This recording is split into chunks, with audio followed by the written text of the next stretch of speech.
It's the WWJ Industry Connected Podcast, a monthly podcast devoted to the groundwater industry produced by the National Groundwater Association. I'm your host, Mike Price, and today we're joined by John Fowler, a certified safety professional and certified mine safety professional with a large drilling company. We're going to discuss driver safety, fatigue and sleep, mental mindset, and more. Welcome to the third episode of the WWJ Industry Connected Podcast, a monthly podcast devoted to the groundwater industry.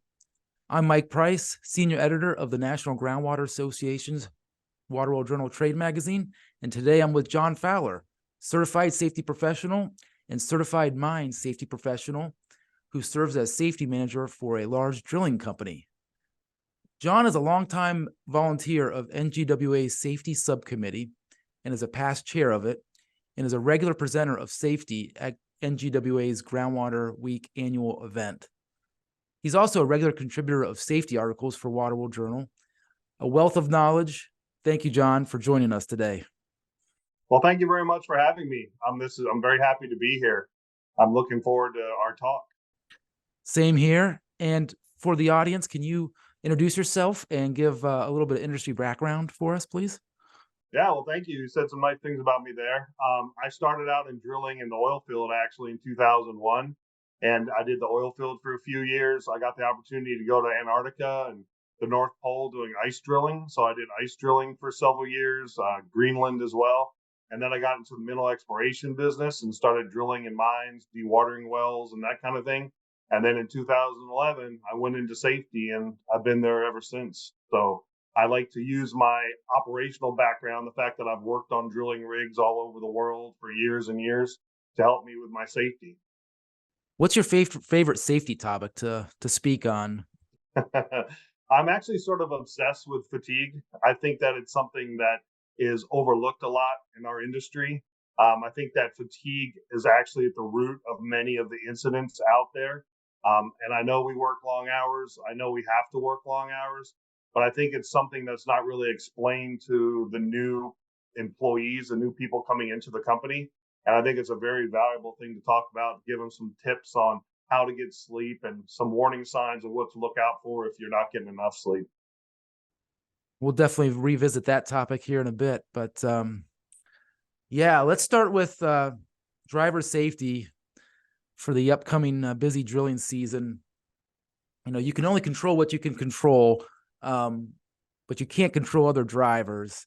It's been said, obviously. So being alert and defensive on the road is what's, recommended and applied. But for driver safety, going into the spring and summer months here, what do you like to tell your colleagues at your company about driver safety? Yeah, no, it's a great topic. I mean, we talk about hazards on the drill site all the time, but really, like I tell the new employees that come into the company I work at, driving to and from the job site is usually the most dangerous thing that you do out there, and it's overlooked. We just take it for granted that we're going to get to the drill site or the pump work, wherever we're working, we're going to get there safe and sound. So one of the biggest things is, just like you said, of course, drive defensively, but from a company point of view too, I think it's important to observe the people who are driving your trucks. I mean, we have people that are out there driving, and they're driving, $60,000, $70,000, $80,000 trucks. And most of the time there's a big banner on the side that has the drilling company's name or the pump operator's name on it. And not only do you want to make sure that people are not going to be getting into accidents out there, you also want to make sure that people are not driving like fools, because all it takes is cutting off the wrong person, and all of a sudden you're going to start getting a bad name for yourself. So I think one of the big things is to actually ride with your drivers out there.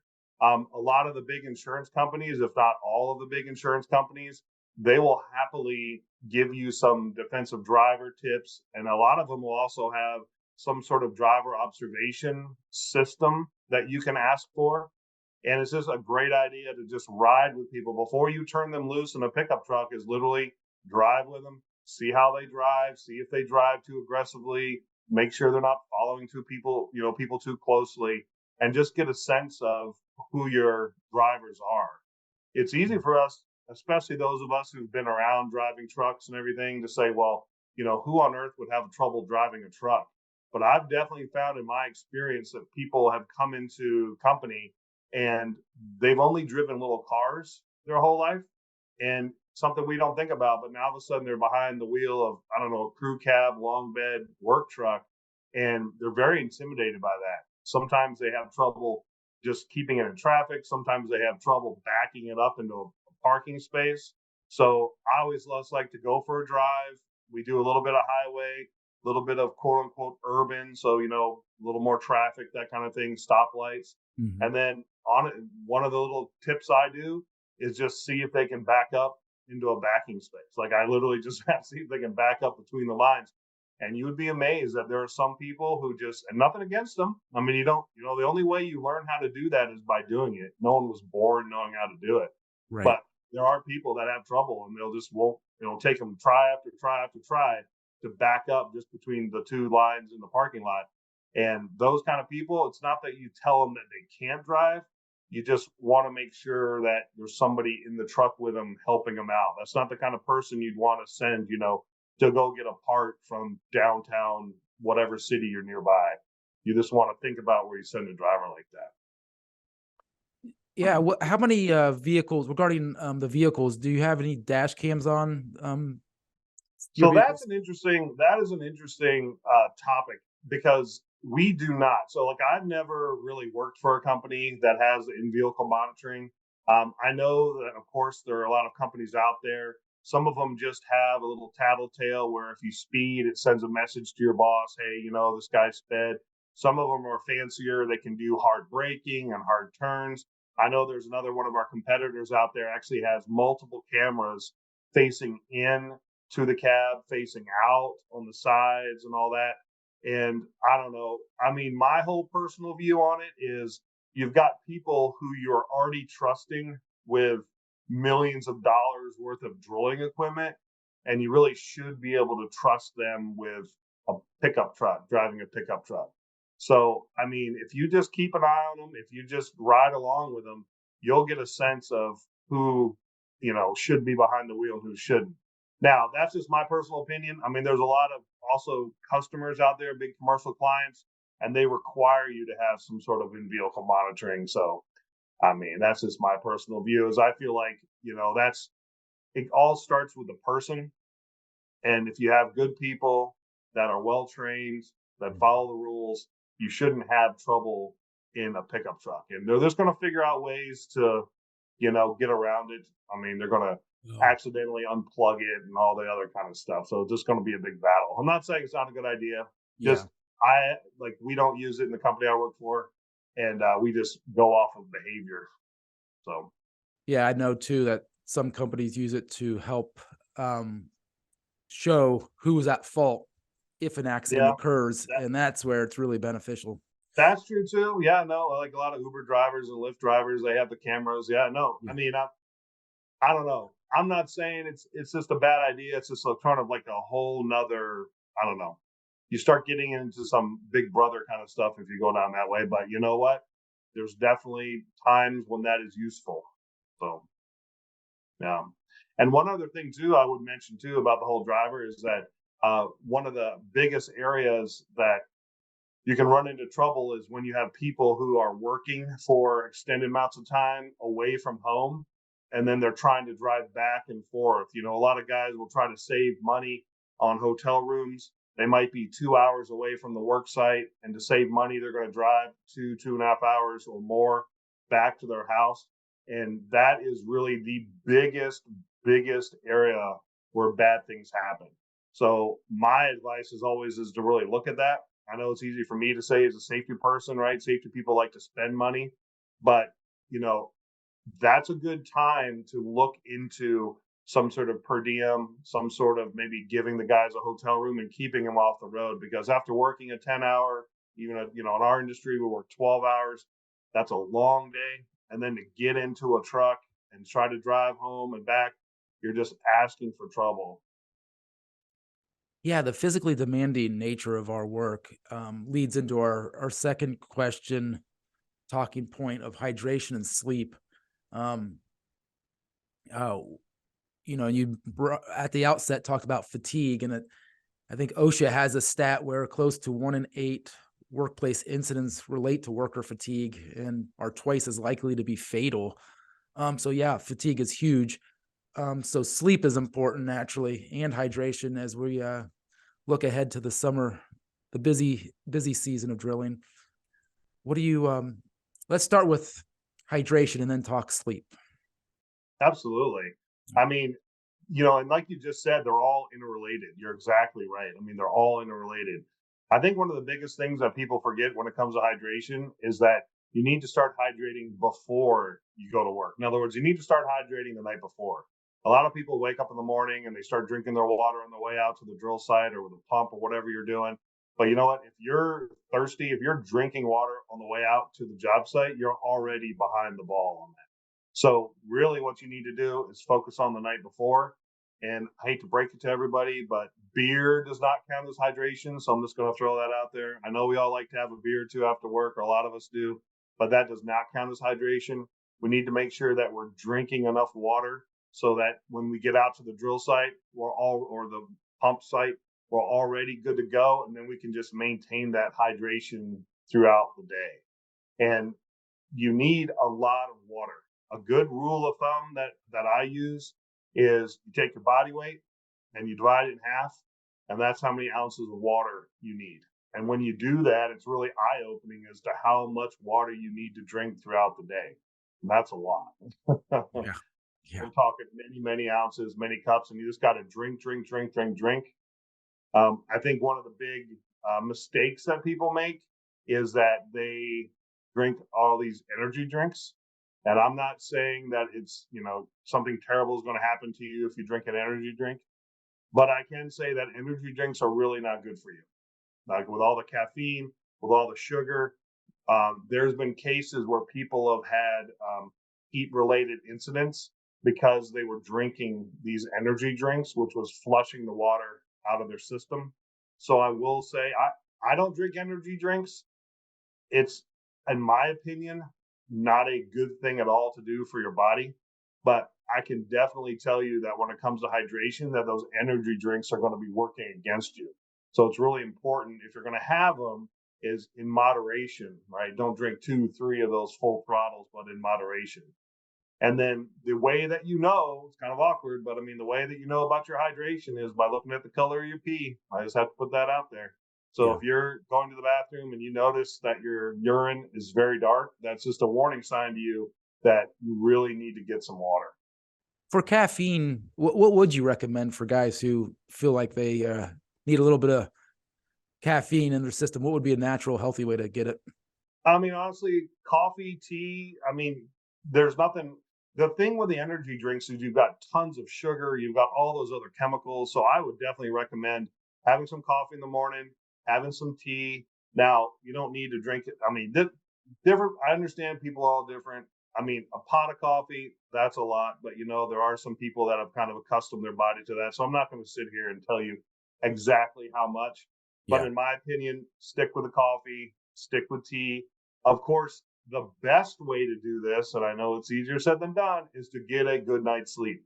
If you get a good night's sleep, then hopefully you won't need the caffeine in the morning, and then you won't have to deal with any of those issues. Right. And so sleep, with the physically demanding nature of this industry, um, what kind of sleep hygiene tips do you have that can be of use of help right now? Yep. Well, and that's so sleep is extremely important. And just like you said, in our industry, it can be challenging sometimes. I know that probably most companies don't run 24 hours, but even the companies that aren't running, you know, night shift, day shift, they're still waking up super early in the morning. I think the biggest thing is you need to focus on how much sleep you're going to get. 7 hours, and 7 hours is about average for good. I should say 7 hours is good for pretty much everybody. Now, there are a handful of people out there who can get 4 or 5 hours, and that's perfectly good. What I will say about that is that there are a ton of people out there who think that if they get 4 or 5 hours of sleep, that they're good. But the vast majority of them are not good. So there really is only a small percentage of people who require the under 7 hours of sleep. So the big thing is to set it up and set yourself up to get about 7 hours of sleep. One of the big things that'll help you with that is setting a schedule. Now, I know that can be hard, right, in our industry. I mean, we work different hours and whatnot. But what I mean by setting a schedule is if you're going to bed at, say, if you get off shift at, I don't know, 6 o'clock, you get back at 6 o'clock, you're going to be waking up at 6 o'clock the next morning. I mean, you should try to go to bed somewhere around 10, right? Start getting that process going at 10. My whole point is if you decide that 10 o'clock is when you're going to go to bed, that's when you need to go to bed. If you start moving that time all around, if you go to bed at 10 o'clock and then you go to bed at 11 o'clock and then 9 o'clock, and you keep moving that time all over the place, it's not going to get your body set up to go to sleep automatically. You want your body set up so that when 10 o'clock rolls around, your body is used to that and says, okay, well, it's 10 o'clock now. I'm going to start shutting down and getting ready for sleep. So you want to make sure that, you have a set schedule for when you're going to bed. You want it to be as dark as possible, which of course is not that hard when you're working just day shift. But when you start getting into night shift too, you have to deal with light coming in windows and all that kind of stuff. You want it to be as dark as possible. And what people don't know is that it's not just your eyes that sense the light. People think that, the light will come and hit your eyes and that's what makes you awake. Your skin also will sense the light.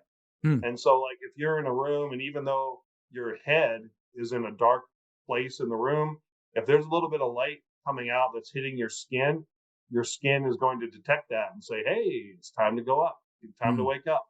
Because all it has to do with melatonin. I'm not a doctor, but basically melatonin gets released and that tells your body, hey, it's time to go to bed. And when your body starts sensing that light, it stops releasing melatonin. But what really we need to worry about is not so much the daylight, it's the blue light. Because our phones, our laptops, TVs all emit blue light. And that blue light does the same thing as the natural light. And so if we start sensing that blue light, it's going to tell our bodies, okay, stop releasing melatonin. It's time to get up. So a lot harder, I'm sure, than I make it sound, but you're supposed to stop using screens an hour before bed. Now they do have blue light glasses you can put on that kind of help with that. But they definitely like laying in bed on screens is not a good way at all of going to sleep. Yeah. Yeah. I think they call that death scrolling or doom That's scrolling. right. Doom scrolling. Yeah. No, that's Yeah, there's exactly some right. neat stuff like with devices. I know with my iPhone, I can double tap the power button Yeah. and it turns it red for, you've written on this topic too. Mm-hmm. So viewers, feel free to check out John's articles on the sleep Yeah. hygiene and the importance of it.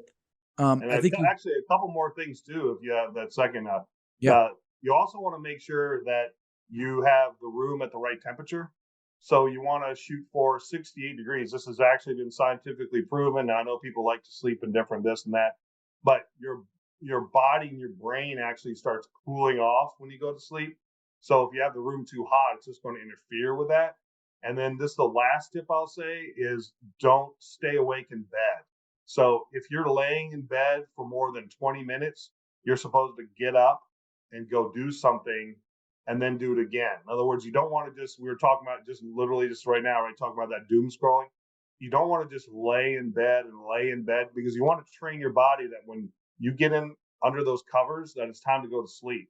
So if you're laying in bed watching TV or laying in bed scrolling, you're kind of teaching your body, oh, you can do all this other stuff, but you want your body set up so that when your time comes, your bedtime comes, you get under those sheets and your body is literally trained to say, okay, now it's time to go to sleep. So there actually are some pretty good tips out there for how to do this. And it's so important that you get a good night's sleep. what did you say too? I think you shared like as far as stats for the country, as far as dehydration and Yeah. fatigue. So ridiculous. Yeah, something like 30% of the country is apparently chronically fatigued. I say that's probably low in my opinion. Just like when OSHA said that stat about 1 out of 8, and I'm not saying OSHA didn't do a good job. But what I'm saying is, I would bet it is a lot higher than that. They just can't prove that fatigue is really the underlying cause. So, I mean, fatigue is causing a lot of problems. And yes, about 30% plus of the population is chronically fatigued. And when you get into chronic fatigue, you start talking about clumsiness, you get sick easier, you don't heal as well, because some of the things your body does at night is not only does it sort of flush your brain out, all throughout the day when you're thinking and talking, there's electrical signals and there's chemical interactions going on in your brain. When you're sleeping, your spinal fluid, and this, I know this sounds kind of crazy, but your spinal fluid actually will flush out your brain, get those chemicals out. So when you wake up in the morning, people say clear headed, and that's actually a great expression, clear headed. Yeah. But the other thing is your body actually heals itself. So if you're not getting the sleep you need, you're going to be sick easier. You're not going to heal as well, clumsy. There's even things in there about more willing to take risks. I mean, if you ever look at the symptoms of chronic fatigue, you do not ever want to work next to someone who's suffering from that, because pretty much everyone could potentially lead to an injury. Mm. And then like the dehydration, what's the number of percentage there? Do you recall? It's over 50%. And Over. it's kind of interesting because a lot of people, maybe me included, but a lot of people confuse hunger with uh, thirst. And so a lot of people are just completely dehydrated, and their bodies have just confused the two. So they're actually not hungry, they're actually thirsty, and they're just used to being dehydrated. And it's hard. I mean, and those of us who travel, that's a great way to get dehydrated, especially on planes. So when it comes to hydration, it's just constant playing catch up, and you fall behind, and it takes you a long time to catch back up. Mm-hmm. Okay.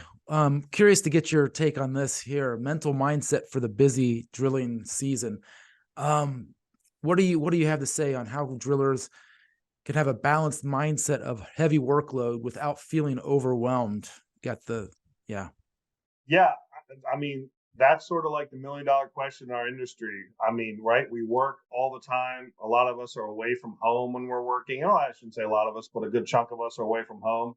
I mean, one of the most important things, in my opinion, is, especially for those people that have a family, is when you're away from home, when you're gone all day long, you need to, and this is not scientific or anything, this is me talking, I've done this for a long time, but you need to spend as much time as you possibly can with your family. And I think that, spending as much time with your family, with your kids, with your wife, your significant other, that is going to help calm you down and help bring that work-life balance that we're all looking for. I can definitely tell you some of the signs to look for when that's not working. I mean, I think that's one of the biggest things too, is learning how to monitor yourself and how to actually watch yourself for signs, because your body will start giving you signs if that work life balance gets out of whack. I mean, it's hard these days, especially those of us who are on call, those of us who have to respond to emails, because those emails will come through at all hours. And it's just so important when you're home, as much as possible, set your phone off to the side, check it if you need to, but don't just carry it with you, because it'll constantly buzz and beep at you and all that other kind of stuff. So set it away and try to spend time with your family, your significant other, your friends, whoever it is that you go back home to, but really get that break. And when it comes to monitoring yourself, there are actually some pretty good resources out there about mental health and about the signs to look for if there's some sort of issue. But really, it's knowing the warning signs when things aren't working right. And it's everything from social avoidance to changes in your mood. So what I mean by that is, when you are in a good place, and when I say, like, mental health, a lot of people think maybe like crazy, and I'm not talking about crazy. Mhm. Basically, when we're talking about mental health, when you start having mental health issues, you start getting depressed. So I'm not talking about, people going crazy or something like that, because sometimes I get that question. But you need to look at what's going on. When you are in a good place mentally, you've got a good work life balance, you should be social. In other words, you should enjoy going out. You should be in a good mood. You should be sleeping well, not a lot of aches and pains. But what's crazy, and there's actually a really good graphic I'd be happy to share. This is a one sort of slide graphic. that has sort of a sliding scale as you go down the mental, really what it is mental injury is what they call it. But Okay. what happens is the more pressures that are on you, the more stress that you have to deal with, the more things that are going on in your life that maybe you can't control, you're going to start noticing changes to yourself. And that's really what you need to look out for. In other words, if somebody's calling you and you don't want to talk to them, you're like, you know what, I can't deal with that right now. That's a red flag. If you're normally very friendly and you don't sort of have patience with people, especially with kids, and the next thing you know you're snapping at them, that is a red flag. I know I had something like that happen in my life where I have a couple kids, I have 3 kids, Yeah. and I'm normally a pretty laid back dad. They do something wrong, I say to them, okay, stop. They do it again, I'm like, all right, I told you to stop. And then that third time is probably when I turn into, I told you to stop. And what I was finding was that a lot of stuff going on, I had a lot of projects at work and all the stuff going on, and my kids would do something, and instead of me just saying, please stop that, I would go straight to, I told you to stop that. And I noticed that about myself. And then when you notice that, you have to say, okay, what is it that's causing me to do that? What is it in my life that's causing this change to me? Yeah. And so I think that's really the best thing, is to really look at yourself. And if you notice changes in your mood, in your sleep, in your social, I don't want to go to parties anymore. I just want to go home and, don't want to talk to anybody. I'm not saying that there's something wrong with you. I'm saying that you just need to look at that and you need to nip it in the bud, because you don't want to have that progression keep going down the road.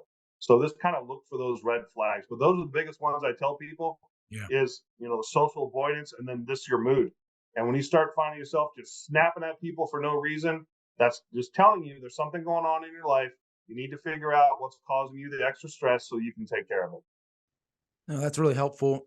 Sound advice regarding, the mental approach to the mental mindset for, work itself, and not letting the work stress and the high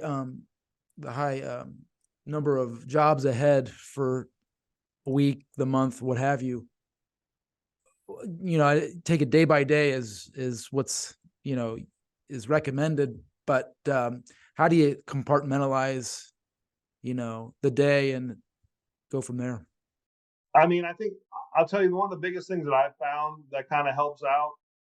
And this isn't maybe the best, this wasn't really great advice for, I guess, guys that are working out on the rig. So I can talk about that in a second. But Mhm. I know that when I've got a lot of things going on, the best thing I've found is just to make lists. And if I have this list going of things, I don't have to sit there in my head and keep thinking about it and thinking about it. I can put in a list and it kind of takes the pressure off. So I have big sort of to-do lists, and there's all kinds of apps you can get out there that have these to-do lists, and then they'll pop up, and say, hey, you need to work on this today. But that has taken a huge amount of stress off me. And I know a lot of people, whether they're supervisors out there, managers, that it's really helped them just having those lists, because otherwise, at least I would always sit there in my head and say, okay, I got to remember this, I got to remember that. And I just constantly have stuff turning in my head. Mhm. I think the biggest thing for the guys like out on the rigs, though, is they need to focus on what they're doing. And I shouldn't laugh at that. But yeah, the less distractions, the better. And typically, the distractions that are happening on the rig are family issues going on, right? There's maybe like a get together after work, or there's something going on and there's some sort of drama, and that's where the people's heads are. And I will just say that one of the biggest things is, man, keep those phones off the sites. I mean, if you want to have a phone out there, most companies, their policy is to keep it in the truck, right? Usually there'll be a driller or some sort of supervisor who have a phone, because obviously you need a phone in case of an emergency. But you can really run into trouble if everyone out there has phones, because they're all going to be scrolling on the various social media platforms and whatnot and totally distracting them. I mean, you just really should get yourself set up so that when you go to work, you put your phone away. I know it's easier said than done. You focus on the task at hand, which is the safe thing to do. Worry about that. Then maybe during your lunch break, that's when you can look at your phone. But when you start mixing the work with the social, that's when you're going to start running into trouble. Good deal. That's helpful. Um, Okay, moving on to the commercial driver's license and company owners needing to know how best to prepare employees to pass their CDL test. I know, drill rig manufacturers are designing rigs, to so that a CDL isn't required to operate the rig, to drive it. CDLs are a huge issue in our industry. How should company owners look at preparing their employees and going from there? Well, I think that's a great topic, and that's something that I also feel very strong about. I One of the several things that I do is I actually teach people how to drive, and I run these CDL classes. And you have to look at it. Not only are you preparing these drivers to legally drive commercial equipment on the road, commercial trucks on the road, but this is also your opportunity to like teach them how to drive. And and what I mean by that is there's a lot of people out there who really don't know how to drive, really maybe aren't good at driving, especially when you start getting into manual transmissions. Now, most of the trucks out there that you see going up, like the Werners and the Swifts and the Schneiders, are automatics. And it's getting harder and harder to find people who know how to drive a manual transmission. In our industry, though, I would say the vast majority of trucks are manual transmissions because they're usually older trucks. They're not trucks that, within the past couple of years. So finding someone who can drive a manual transmission car is hard, let alone somebody who then knows how to drive a truck. So in other words, this is your opportunity to really teach people how to drive. It used to be that you could just go down to, your buddy and ask to borrow a truck. Let's say, your friend's dad had a trucking company or something like that. And you could just borrow a truck. You could go practice in a parking lot somewhere. And then you could just have your buddy drop that truck off at the DMV. And then you could take your driving test. Well, it does not work like that anymore. Now you have to go to an actual FMCSA approved training center. And this is something that you can do yourself. You can absolutely apply for this. It's actually really not that hard. There's just some paperwork you have to jump through. But you can actually make yourself an FMCSA training center. But so you have to go to a training center. As part of the training, you have to be taught about, the rules of the road. You have to know about driver's logs and all this kind of stuff. But then you also have to have range driving. So you have to have practice backing around a yard. And then you also have to have on the road driving, and as much as that as you can possibly get. People throw around, oh, it has to be 40 hours, it has to be this. There actually isn't an hour limit. Mm-hmm. But what I will say is if you say, oh, yeah, no, we drove for an hour, that's going to be a problem. So 3, 4, 5 days, that's your typical sort of driving class there. But you want to get these people as much time behind the wheel as possible. Mm-hmm. And also, you need to know that there is an automatic restriction on a license. So if you take the driver's test in an automatic truck, you can only drive automatic trucks. But if you take the driver test in a manual, you can drive both manual and automatic. So I highly recommend actually getting a manual transmission truck to teach people on. And most states out there require double clutching. So that's typically one of the, maybe I should say, sticking points for the drivers. Obviously, big truck's transmission is completely different than like a pickup's or a car's transmission. And so it's important to teach them how to drive one of those big trucks. And, I'm not going to get into a big argument about floating gears, drifting gears, or whatever versus double clutching. What I can tell you is that there is a reason why most states require you to show that you can double clutch, because double clutching is actually the best way of driving one of these big trucks. And there are a whole bunch of videos on YouTube that you can go and use. So if you, Google search double clutching videos, there's a whole bunch out there that will show you how to do it. And I think that it's something to be proud of. I mean, that's one of the things I tell the people that come into my class is driving a heavy truck that's a manual really is like a life skill.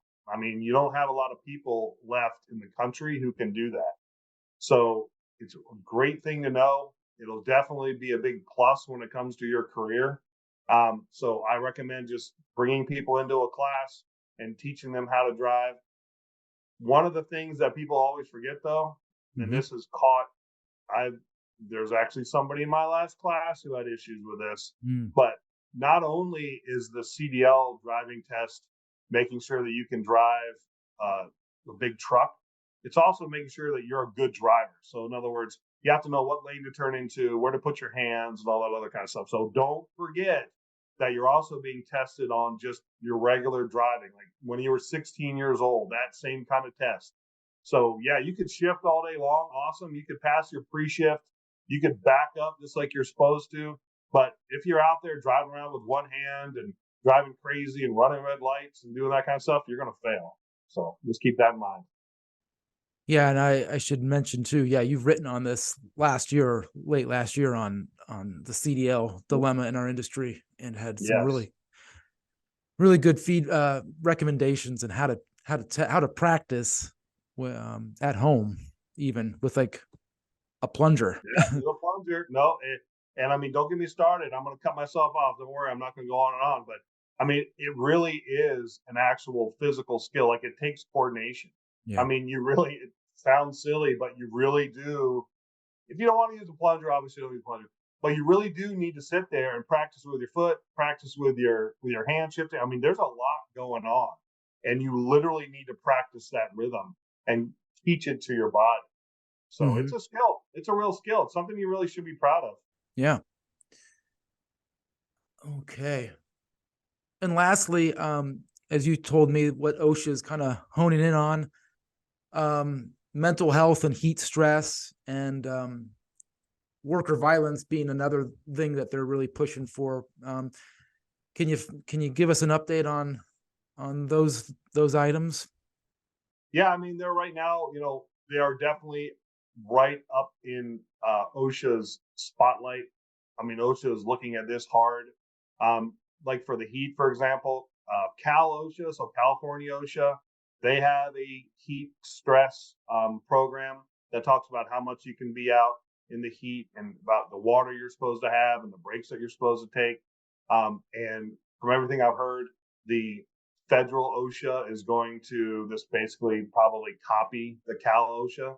So if you want to see sort of what is probably coming down the pike as far as federal OSHA, the California OSHA would be the place to go take a look at that. Now you can also go on the OSHA website, OSHA.gov, and all kidding aside, I know people don't like to hang out on government websites like that, but I will say that the OSHA.gov website does have some really good information on there, and they'll talk to you about worker violence, which has seen a spike, as you can imagine, this over the past few years. That's something they're really focusing on, and they will walk you through sort of really what they have is fact sheets right now, and you just go there look at fact sheets, and it's a good thing for a safety meeting topic. But yeah, definitely keep your eye out because there's going to be some stuff coming out about these new standards for sure. Good deal. And mental health, anything to say there? I mean, really nothing that I haven't said Okay. already. I mean, you really just need to look out for yourself. You need to look out for other people. And what they're trying to do is bring awareness. Um, if you see, number one, if you need some time off, if you need to deal with something, that there are resources out there.